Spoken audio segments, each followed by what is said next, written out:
Hey everyone, buckle up. We're going deep on something a lot of folks would rather avoid the MCS 150 form. Ooh, yeah, not exactly light reading. Nope. But it's crucial for anyone involved in moving goods or people on U.S. roads, kind of like a passport for trucking companies. It's a good way to put it. Whether you're starting a trucking business, shipping something, or just curious about the rules of the road, this is for you. We're digging into the MCS 150 form guide and the actual form itself. Sounds thorough. We aim to be. And here's a fun fact. You might need to file this even if you're only shipping within your state. Crazy, right? State lines can be tricky, yeah. Lots of folks don't realize how much these regulations impact them. All right, let's get this show on the road with our expert. So for those totally new to this, what in the world, MCS 150, why should we care? The MCS 150, officially the Motor Carrier Identification Report, it's how you get your USDOT number. Think of it like a company ID for the Federal Motor Carrier Safety Administration, the FMCSA. FMCSA got it. So like a trucking DMV. Kind of. But it's not just for trucking companies. Brokers, shippers, freight forwarders, even cargo tank facilities need it. If you're part of the commercial transportation world, the FMCSA wants to know who you are and what you're doing. They're the referees, making sure everything's safe and by the rules. Right. We definitely don't want unsafe trucks out there. So the US DOT number is for ID, but what about this Interstate Operating Authority? The guide mentions MCMX numbers. It gets a little confusing. It can be a bit of an alphabet soup for sure. So your US DOT number is like your basic ID needed for anything crossing state lines, interstate commerce. Interstate Operating Authority, specifically the MC or MX number, is extra permission you need if you're hauling certain regulated things or passengers across state lines and you're doing it for hire. Okay, so let me get this straight. If I'm a small bakery only delivering in my state, I might just need a US DOT number, not the operating authority. Exactly. But if I start shipping my amazing sourdough bread nationwide, then I need both.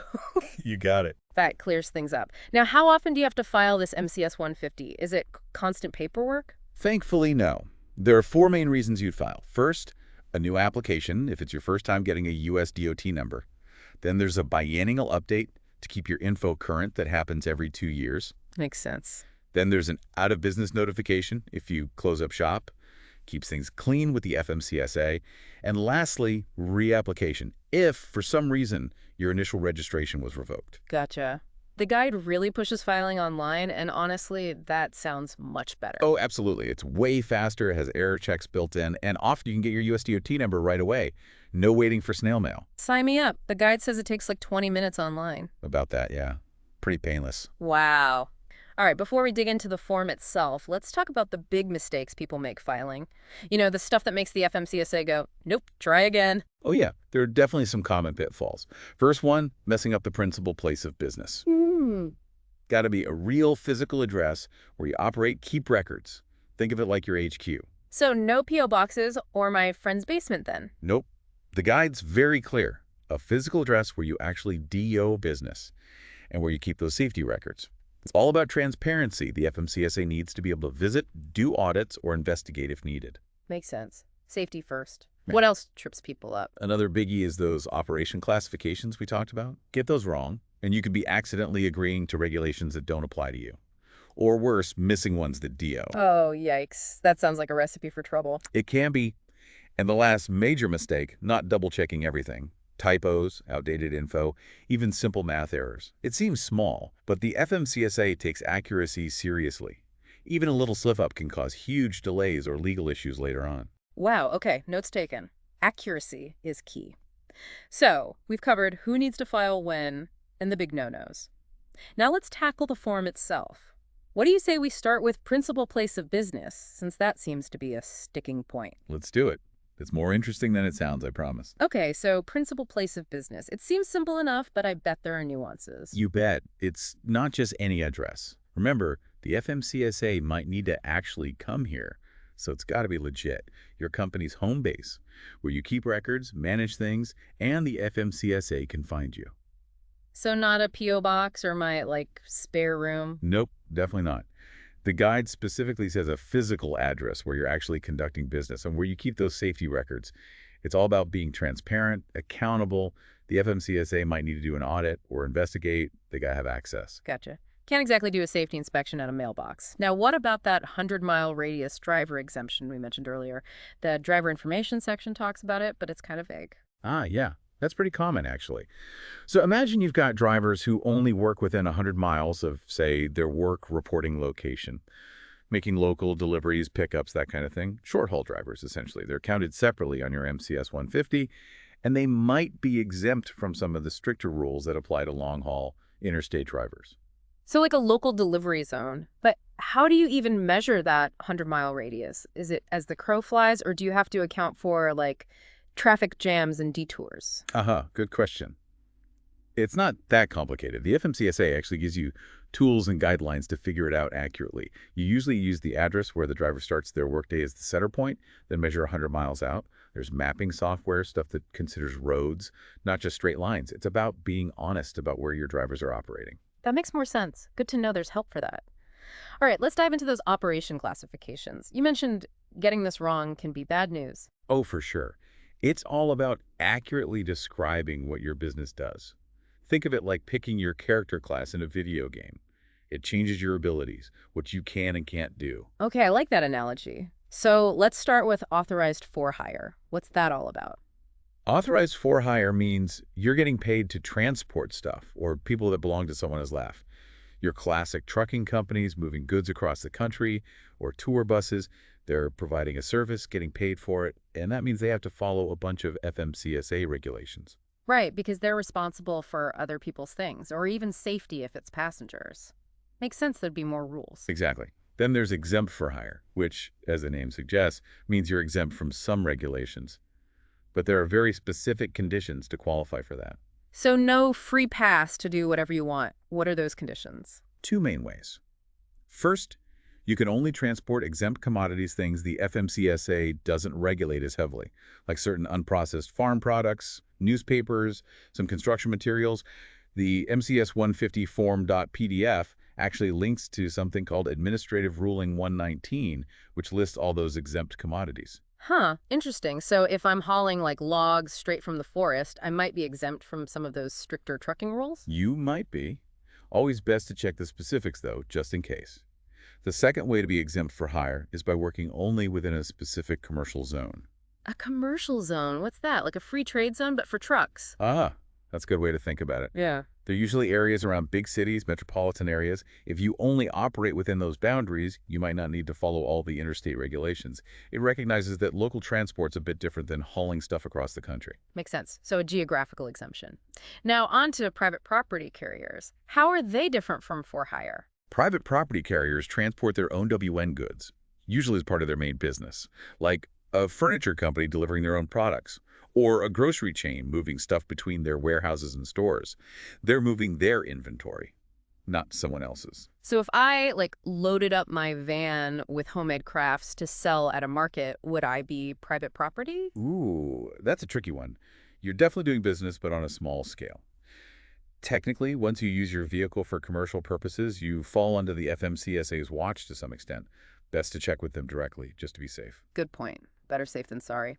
All right, what about private motor carrier of passengers? The guide splits this into business and non-business. I'm confused. No worries. Private motor carrier of passengers, business, is for companies transporting their own employees or personnel without charging a fee, like a company shuttle bus taking people from the parking lot to the office building. So it's a perk, not a for-profit service. Exactly. Private motor carrier of passengers, non-business, is more specific. It's for private groups, churches, schools, civic groups moving their members around for non-commercial reasons. Think a church youth group going on a trip, or a school van for sports teams. So it's about whether they're making money from moving those passengers. You got it. Okay, makes sense. And what about the folks who deliver mail? Special category for them. There is. U.S. mail classification. For companies with contracts to transport mail for the U.S. Postal Service. They have to follow specific regulations, both from the FMCSA and the Postal Service. Makes sense. And I'm guessing government stuff has its own categories too. You know it. Federal, state, local, even tribal government classifications. Covers any government-owned vehicle moving stuff for people, from city buses to those maintenance trucks you see. Wow, they really thought of everything. What if a company doesn't fit any of these categories, though? That's where other comes in. For the unique cases that don't quite match the usual options, you'd need to give the FMCSA a detailed description of what you do so they can figure out the right regulations for you. The miscellaneous drawer of trucking, basically. All right, so we talked about all these operation types, but earlier you said not every company needing a USDOT number needs operating authority. Can you remind us about that? Absolutely. Super important distinction. Remember, operating authority is specifically for hire carriers, moving regulated things or passengers across state lines. So if you're a private carrier or only working within your state, you probably don't need it. Got it. Like an extra layer of permission for those specific interstate, for hire folks. So let's say I'm a new trucking company. I've got my USDOT number, the right operation classification. Am I good to go? Just hit the road? Not quite yet. There's more to do before you're officially rolling. You need the right insurance and permits, make sure your drivers meet qualifications, your vehicles are properly maintained, and of course, follow those hours of service rules, limiting how long drivers can be on the road. So even with the MCS 150 done, there's still a lot to handle. It's not a one and done thing. Nope, gotta stay informed and compliant. Well, I'm definitely more informed now. Maybe a little overwhelmed, but in a good way. Before we go to our final part, I want to ask you, dear listener, something to think about. All these operation classifications, do you think they'll still make sense as things change? With self-driving trucks and drone deliveries becoming more common, will we need new W categories to keep up? That's a great question. Transportation is changing fast. It really is. And speaking of change, let's move on to our final part, where we'll look at what happens if you mess up your MCS 150 and how to avoid those headaches. Stay with us. All right, we're back. We've covered a lot about the MCS 150, but let's be honest, we all make mistakes. What happens if you slip up on this form? Is it a big deal or just a minor hiccup? Well, it really depends on what kind of mistake it is. But the FMCSA, they don't mess around when it comes to accuracy. Okay, give it to me straight. Worst case scenario. Well, a little typo or forgetting some info, you might just get your application rejected. Oh, okay. It's annoying, sure, but you just fix it and resubmit. So a delay, basically. Yeah, delays are a pain, especially when you're trying to get your business going. For sure. But a rejected application, that's not the end of the world.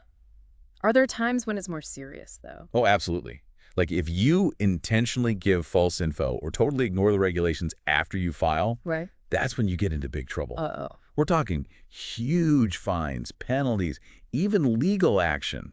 The FMCSA can shut down your whole operation if you're blatantly breaking safety rules. So it's not just about filling out the form correctly. It's about running your business the right way, being ethical. Exactly. It's a commitment to safety. And don't forget, the FMCSA, they're always checking. Audits, roadside inspections, they investigate complaints. They're keeping an eye on things to hold everyone accountable. Wow, okay. Transparency seems really important here. The more honest you are on your MCS 150, the better. But honestly, this form can feel kind of overwhelming, especially for someone new to all this. Where can people go for help? The FMCSA website is amazing. Tons of info forms, instructions, FAQs, they even have a whole section just for people new to trucking. Plus, they have a customer service hotline with real people who can answer your questions. That's awesome. Having those resources makes it less scary. It really does. It's all about making sure people can operate safely A&D legally. Well said.